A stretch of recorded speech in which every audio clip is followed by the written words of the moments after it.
Hiyang-hiya si Zoe nang ma-realize kung ano ang kanyang ginawa. Ano na lang ang iisipin sa kanya ni Lucas? Sa bugso ng kanyang damdamin, ay bigla na lamang niya itong hinagkan. Napalitan na nga ang mukha niya, pero ang chip niya pa rin. Siya pa rin ang gumagawa ng first move, kagaya ng first date nila ni Desmond. Ganito rin ang ginawa niya. Bigla na lamang niya itong ninakawan ng halik. At bago pa siya matauhan, ay nasa loob na sila ng isang hotel na siya rin ang nagbayad. Ang cheap! Nakakainis. Lalo pa, at gusto sana niyang patunayan na karapat dapat ring mahalin ng isang gaya niya. Pero sino bang magmamahal sa isang napaka-cheap at walang pagpapahalaga sa sarili na gaya ko? Last na to.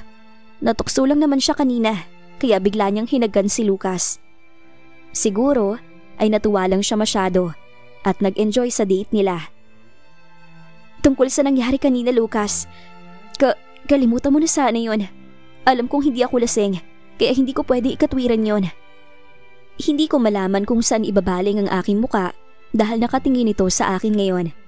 O mas tamang sabihin, nakatitig. Kaya naman natataranta siya. Pakiramdam kasi niya ay tumatagos ang tingin na iyon ni Lucas. Na-excite lang siguro ako dahil for the first time ay may nakipag-date sa akin na hindi ako ang gumastos. At ang bongga pa ng date na yon. Halatang ginastusan talaga. At hindi tinipid sa budget. Mapaklang ngiti ang sabi niya sa lalaki. Salamat. Aniya rito. Anytime, Zoe. Pagka-park ni Lucas ng sasakyan, ay mabilis itong nagtungo sa harap niya at pinagbuksan siya ng pinto ng kotse. Part pa rin to ng date natin, Zoe. Nakangising sabi nito sa kanya nang makitang nagulat siya. Thank you. Pagkapasok sa unit, ay nagulat siya sa malaking bouquet na bumalandra sa salas. Dinampot iyon ni Lucas at iniabot sa kanya. Flowers for you. Hindi siya makapaniwala at parang maiiyak habang nakatitig sa mga bulaklak. Alam mo bang first time kong makatanggap ng mga flowers na hindi akong bumuli? Parang gustong yakapin ni Lucas si Zoe ng mga sandaling iyon. Ngunit natatakot siyang baka hindi na talaga siya makapagtimpi at makagawa ng isang bagay na pagsisisihan niya sa bandang huli.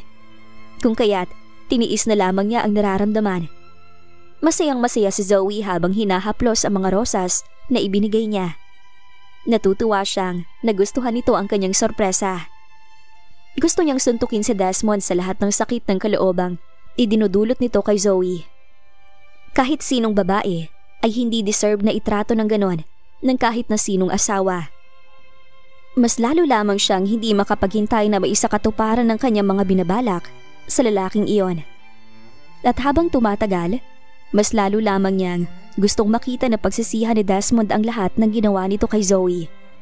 Sisiguraduhin niyang sa kangkungan ng kababagsakan ng lalaking iyon at ng kabit nito. Maya-maya ay pumasok na siya ng kanyang kwarto at naligo upang pawiin ang init na nararamdaman. Nang matapos, ay lumabas na rin siya at inabutan niya si Zoe na umiinom ng juice. May pupuntahan lang ako. Aniya rito at hindi na hinintay ang isasagot nito. Nagmamadali na siyang lumabas ng kondo. Ngunit hindi pa rin nakaligtas sa kanyang paningin ang makikinis na hita ni Zoe na nakasampa sa couch habang umiinom ng juice. Kung hindi lang niya kabisado ang ugali ni Zoe, ay iisipin niyang nananadya itong tuksuhin siya. Damn! Malakas ang puwersang kinabig niyang pinto. As if doon niya gustong ibuhos ang lahat ng frustration na nararamdaman niya ngayon. Sa kabilang banda, nagro-grocery si Zoe para sa masarap na dinner na pinagpuyatan niyang pag-aralan sa online kagabi nang makita niya ang patpating babae sa kanyang panaginip. Hindi siya makapaniwalang makikita niya ng personal ang babaeng iyon. Nakauniforme ito ng pang-maid. Miss! Aniyang hinabol ang babae. Nagulat ito na makita siya kaya nagmamadali itong tumakbo palayo sa kanya. Nabitiwan pa nito ang hawak na basket. Miss! Sinundan niya ito pero hindi na niya ito nakita pa. Naguguluhang napaupo siya sa loob ng isang coffee shop. Hindi siya maaaring magkamali. Ang patpating babae na iyon ang tinatawag niya sa kanyang mga panaginip. Hindi lang isa, kundi maraming beses. Sino ang babaeng iyon? Paano ito napapasama sa kanyang mga panaginip, gayong hindi naman niya ito kilala?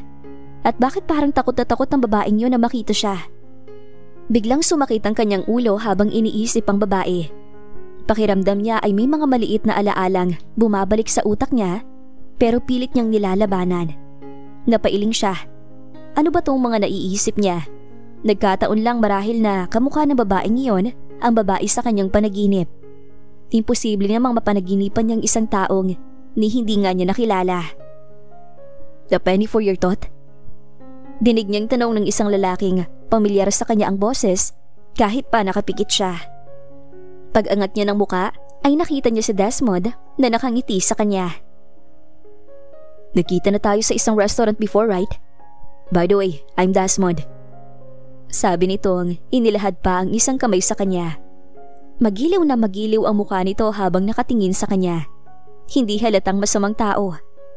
Nang tanggapin niya ang kamay nito, huling-huli niya ang kapiliwhang sumilay sa mga mata ni Desmond. Ganoong-ganoon rin ang nakita niya sa mga mata nito noong una niya itong makilala. Bigla tuloy siyang nakaramdam ng tensyon, ngunit sinikap niyang hindi magpahalata. Ito na marahil ang pagkakataon na pinakahihintay ko. "Hi Desmond, yeah, natatandaan ko na. Nagkita na tayo somewhere. Kung hindi ako nagkakamali, may date kang isang magandang babae that time." Nilakihan niya ang kanyang mga ngiti. Magaling mambola ang lalaking ito, kaya makikipagsabayan siya rito. "Talaga ba? For sure, walang-wala sa beauty mong babaeng kasama ko ng gabing yun. Kung meron man, simula kasi na makita kita, hindi ko na nakalimutan ang mukhang yan." Anito sa kanya.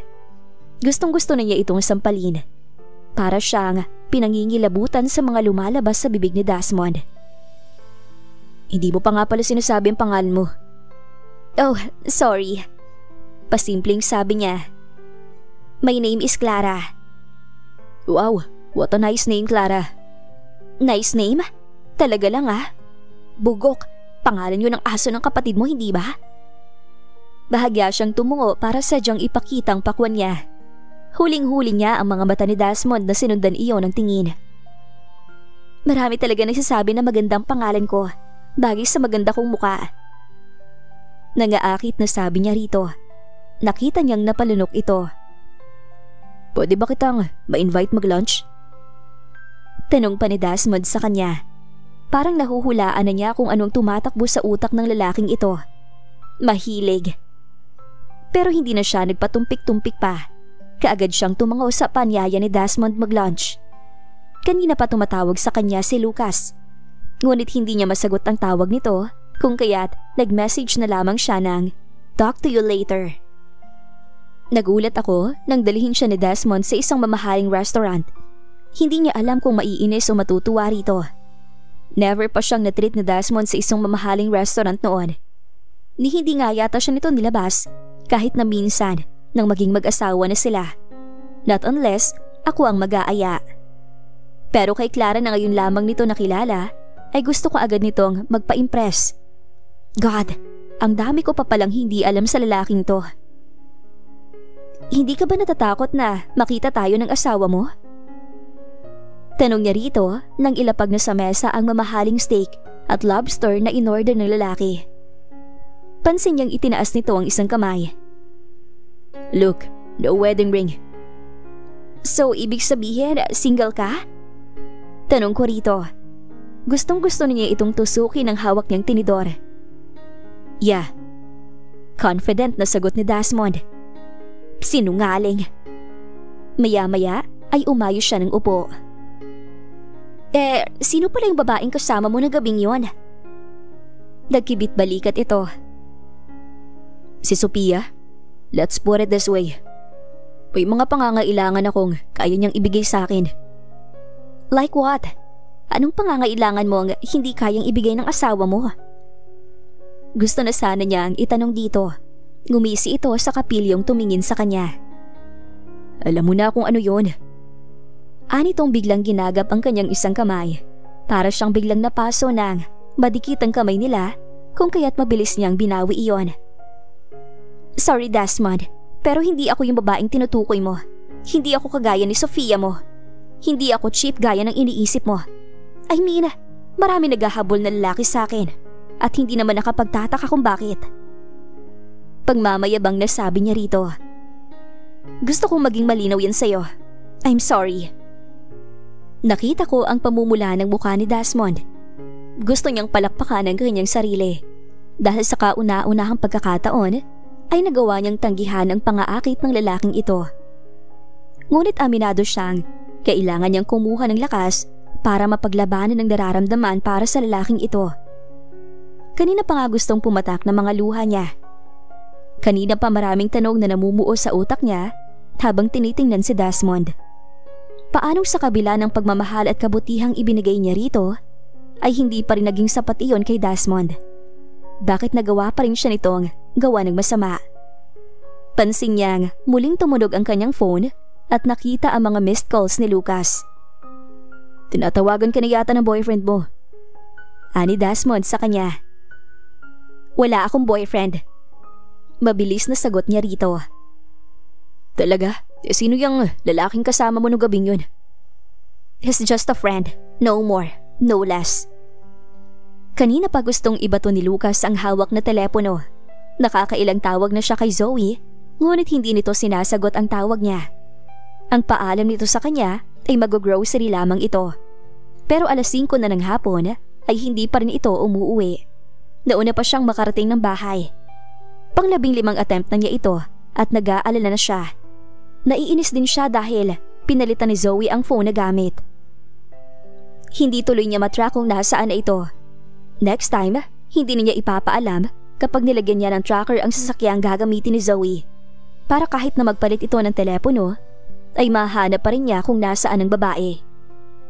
Pang-16 na tawag na yata niya nang sa wakas ay sagutin ni Zoe ang tawag. Where are you? Kanina pa ako nakauwi sa bahay.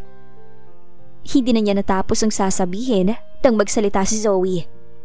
Bakit ba tawag ka ng tawag? May kadate ako ngayon. Mamaya ko na i-explain, okay?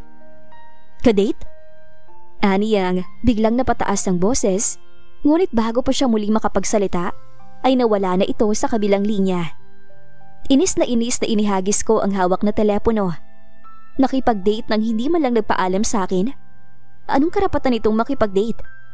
Hindi ba nito alam na wala sa kontrata nila ang makipag-date habang hindi pa nila natatapos ang misyon nila?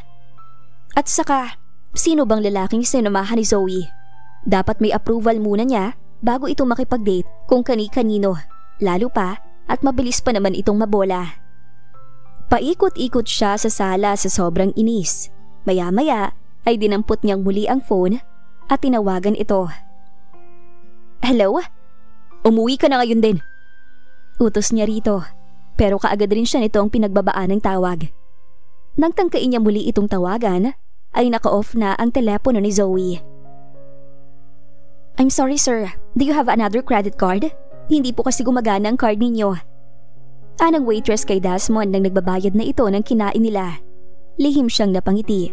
Walang kamalay-malay si Desmond na max out na nila ni Lucas noong isang araw ang credit card nito. What do you mean hindi gumagana? Kakapalit ko lang ng card niyan kahapon. Sorry sir, pero ayaw po talaga. Anang waiter dito. Kitang-kita niyang pinagpapawisan na si Desmond. Kinuha nito ang bagong wallet saka tumingin sa kanya. May mga walang hiya kasing ng loob sa bahay ko at ina nga yung wallet ko. Mabuti na lang, natawagan ko kaagad ng bangko. Paliwanag pa nito sa kanya. Ang alam ko, naayos na rin nilang tungkol sa credit card ko. May cash ako rito. Offer niya. Yung cash niyang dala, ayun rin ang perang nakuha niya sa wallet ni Desmond noong isang gabi. Ako na lang ang magbabayad. Bubuksan na sana niya ang dalang bag, ngunit maagap siyang pinigilan ni Desmond. No. Sabi nitong kumuha ng cash sa wallet at kaagad na binayaran ng waitress. Here. Bahagya siyang napaismid. Ang kapal talaga ng mukha ng lalaking to. Pera ng kumpanyang ginagamit ito para sa mga luho nito. Habang heto siya ngayon at kailangan pang mangutang kay Lucas para sa kanyang mga pangangailangan. Pinasok ka mo ang bahay mo? May ideya ka ba kung sino ang gumawa niyon? Random na mga magnanakaw. Nataon lang na yung bahay ko ang naisipang pagnakawan. Kaya nga nagpalagay na ako ng mga CCTV sa loob ng bahay eh. Saka wala naman silang ibang nakuha sa akin kundi yung bulok ng wallet. Wala namang gaanong laman yun. Wow! Bali wala na lang pala dito ngayon ang 50,000 pesos na laman ang nawala nitong wallet. Talaga nga palang malaki ng iniyabang lalaking to. Hindi ba ito nangingilabot sa mga pinagsasasabi niya? Sa bagay, madali lang nitong nakuha ang lahat ng mga kayamanang tinatamasa nito. Kaya hindi ito marunong magpahalaga sa bawat sentabong ginagastos nito ngayon. Para tuloy inaantok na siyang makinig pa sa mga kayabangan ni Desmond. I think I have to go. Alisin ko na pala. Masyado tayong nalibang sa pagkukwentuhan. Tia, sana masundan muli ito. By the way, ihahatid na kita. No, may dala akong sasakyan.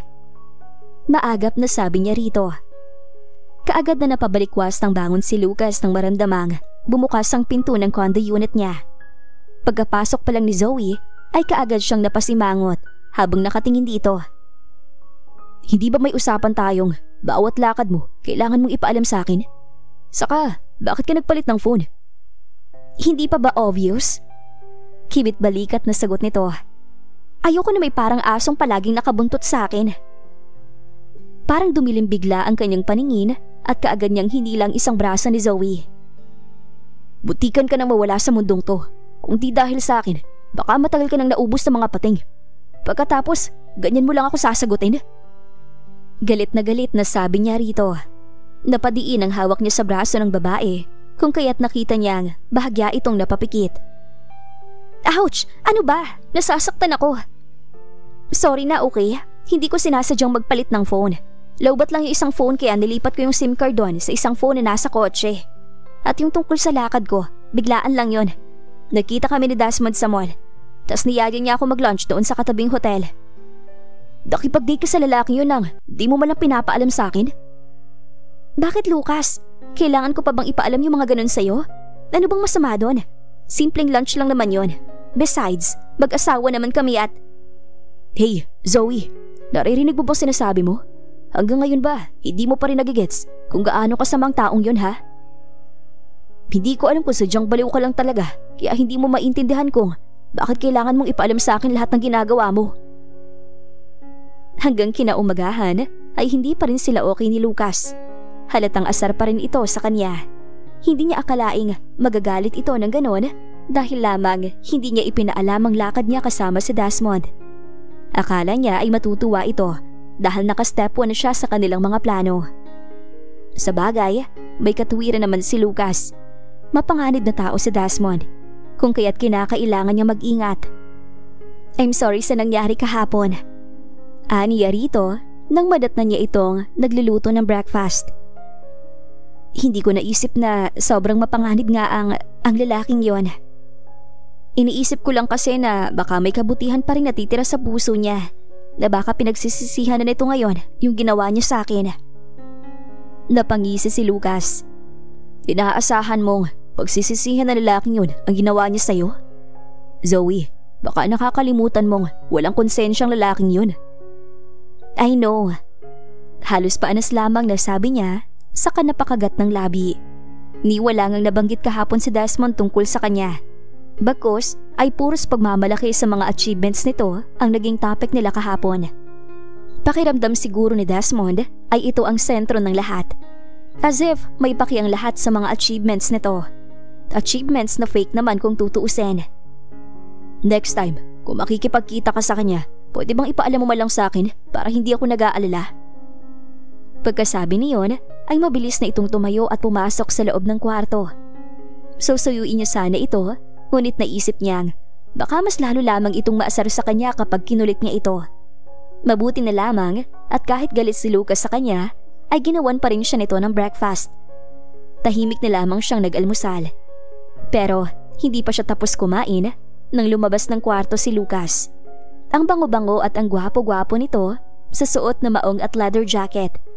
Hindi ito nagpaalam man lang sa kanya nang lumabas ito ng bahay. Nakairap na sinundan na lamang niya ito ng tingin. Bakit kailangan kong ipaalam ditong bawat lakad ko? Samantalang ito, niha-niho, wala man lang paalam sa tuwing umaalis ng bahay. Double standard talagang lalaking to. Naiinis na bulong niya habang nilalantakan ng bacon. Matapos kumain, ay naglabas siya ng mga damit nila ni Lucas. Kahit paano ay marunong siyang gumamit ngayon ng washing machine, kung kaya't madali na lang siyang nakatapos ngayon. Naglinis na rin siya ng bahay. Hapon na nang makatapos ako, kaya't nagluto na rin ako ng hapunan. Yung natutunan ko online ang niluto niya. Matapos makaluto, ay naupo siya sa mahabang sofa at binuksan ang TV. Pero sa sobrang pagod, ay hindi na niya namalayang nakatulog na siya. Natigilan si Lucas ng pagpasok sa salas, ay madatnan si Zoe na nakaawang ang mga binti habang natutulog. Maiksi lang ang suot nitong shorts, kaya kitang-kita niya ang mahaba nitong bias na nakasampa ang isa sa sandal ng sofa, habang ang isa ay nakababa sa may sahig. Talaga bang burarang babaeng to na nanadyang akitin siya? Yamot na itinakip niya sa mga hita nito ang bitbit na jacket, saka nagmamadaling pumasok sa loob ng kwarto. Hindi yata alam ng babaeng iyon na lalaki ang kasama nito sa bahay. Lalaki na may mga pangangailangan rin. Pumasok siya sa loob ng banyo at kaagad na naligo. Pero paglabas niya ng kwarto ay wala na sa sala si Zoe. Tiningnan niya ang niluto nito. Napangisi siya nang makita ang pinakbet at piniritong galunggong. After 10 minutes ay lumabas na rin si Zoe. Bagong paligo rin at ang bango-bango. Para siyang nanggigigil ng tingnan ito. Damn, ano na bang nangyayari sa kanya? Kailan pa siya naging ganito kahilig? Lumihi siya ng tingin dahil hindi na maganda ang pakiramdam niya ng mga sandaling iyon. Mabuti naman maaga kang umuwi. Talagang niluto ko tong pakben at galunggong dahil sabi mo, paborito mo. Ani Zoe sa kanya at tinulungan pa siya sa paghahain. Kain na tayo. Masayang sabi nito. Napakurap-kurap siya dahil iba ang gusto niyang kainin ng mga sandaling iyon. Nayayamot na lumabas na lang siya ng bahay. Hey, sabi mo paborito mo to. Nagtatakang tanong ni Zoe sa kanya.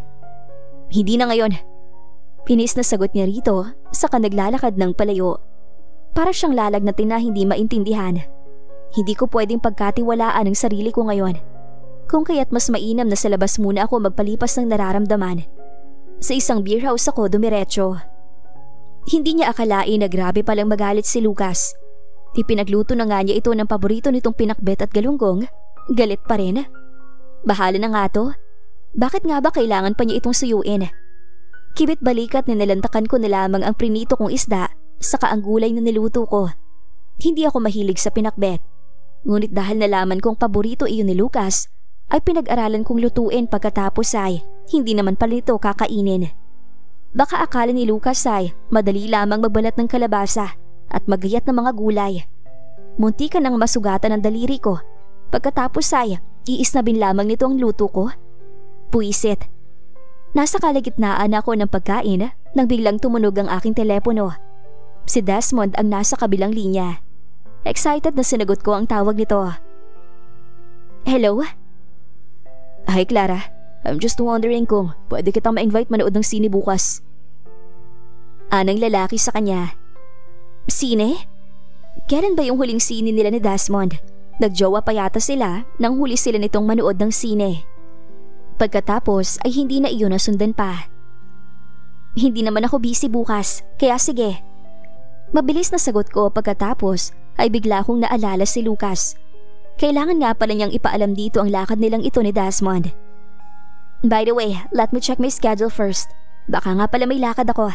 I'll let you know tomorrow kung pwede ako. Sasama ka manood ng sine sa lalaking yun? Inis na tanong ni Lucas nang ipaalam niya rito ang lakad ko bukas. No way. Teka nga Lucas, magkalinawan nga tayo dito. Hindi mo ko prisoner oy. Ako pa rin naman ang magpapatakbo sa buhay ko. Nagpaalam lang ako para hindi na tayo mag-away pa. Pero hindi ko hinihingi ang permiso mo. Aniya rito. Sige, go ahead. Pero wag kang lalapit muli sa akin na umiiyak kapag ginawan ka na naman ng masama ng lalaking yun. Sa palagay mo Zoe, bakit kanya niyayayang manood ng sine ha? Saan sa palagay mo kasunod na yayayain ng lalaking yun pagkatapos yung manood ng sine? Sa hotel? O baka sa motel lang? Kasi nagpapakita ka ng katsipan. Inis na nasampal ko ito at napaiyak na ako sa sobrang galit rito. Hindi porket utang ko sa iyong buhay ko ay pwede mo na akong pagsalitaan ng ganyan. Inayos mo lang ang mukha ko at utang na loob ko sa iyo ang ginawa mong pagtulong sa akin. Huwag ka mag-alala, babayaran kita kapag naayos ko ng lahat ng problema ko. Pero gusto kong ipaalala sa'yo na hindi mo ako lubos na nakikilala pa para pagsalitaan mo ako ng ganyan. Nagmamahal lang ako, kaya ako nagkaganito. Pero hindi ako cheap na gaya ng inaakala mo. Biglang parang natauhan si Lucas sa sinabi ko. I'm sorry. Sabi nitong ginagap ang mga kamay ko sa kaniyakap ako ng mahigpit. Natatakot lang siguro ako. Natatakot akong baka may mangyari sa'yo. Hindi ko na yata makakaya na makitang pumanaw si Clara sa pangalawang pagkakataon. Napakurap-kurap ako. Lucas, hindi ako si Clara. Hindi akong asawa mo. Huwag mo kong kontrolin na parang ako siya. I know, but I can't help it. Nakikita ko mukha niya sa'yo. Kaya as much as possible, gusto ko tang protektahan. Naiintindihan mo ba ako? Wala akong nagawa. Nagpumanaw sa cancer ang asawa ko. Pero this time, may magagawa ko para maprotektahan kita. Naiintindihan mo ba ako? Huwag ka mag-alala, Lucas. Poprotektahan ko ang sarili ko, alang-alang kay Clara. Saka, gagamitin ko yung phone na konektado sa iyo para anytime matrack mong location ko, okay? Tumangulang ang lalaki, saka nakikiusap na tumingin sa kanya. Mag-iingat ka, please. At huwag kang gagawa ng kahit na anong bagay na magiging dahilan para makilala ka niya. Oo, pangako. Mahinang sagot niya rito. Hindi mapakali sa loob ng ospital si Lucas kung kaya't nang matapos ang kanyang daily routine ay nagmamadali na siyang naghanda para puntahan kung nasaan man si Zoe ngayon. Trinak niya ang kinaroroonan nito. Nang makapasok na siya sa loob ng sinehan ay pasimple niyang hinanap ang pwesto ni Zoe at Desmond. Nang matagpuan ang mga ito ay pasimple siyang naupo sa may likuran ng mga ito at tahimik na nakikiramdam. Nag-init pa ang dugo niya nang mapansing malilikot ang mga kamay ni Desmond. Nakailang ihem siya, ngunit parang hinahayaan lang ni Zoe na samantalahin ito na mahilig na lalaking iyon. Nagpapanting na ang mga tenga niya. Parang gusto niyang sumingit sa dalawa at suntukin ang mukha ni Desmond. Ngayon lang siya nakakita ng babaeng ganito kabaliw pagdating sa pag-ibig. Gustong-gusto na niya itong kutusan para matauhan. Magpapauto na naman ba ito? Malamang. Dahil sa nakikita niya ngayon, hindi paghihiganti ang dahilan kung bakit pumayag ngayon si Zoe na sumamang manood ng sine sa bugok na lalaking yon. Mahal pa rin ni Zoe ang asawa nito. Nararamdaman niya yon. There's something wrong with this woman. Paano ba niya ipaiintindi rito na kahit na anong gawin nito, hindi na nito mababago ang ugali ni Desmond? Naramdaman ni Zoe ang isang kamay ni Desmond na gumapang sa kanyang binti.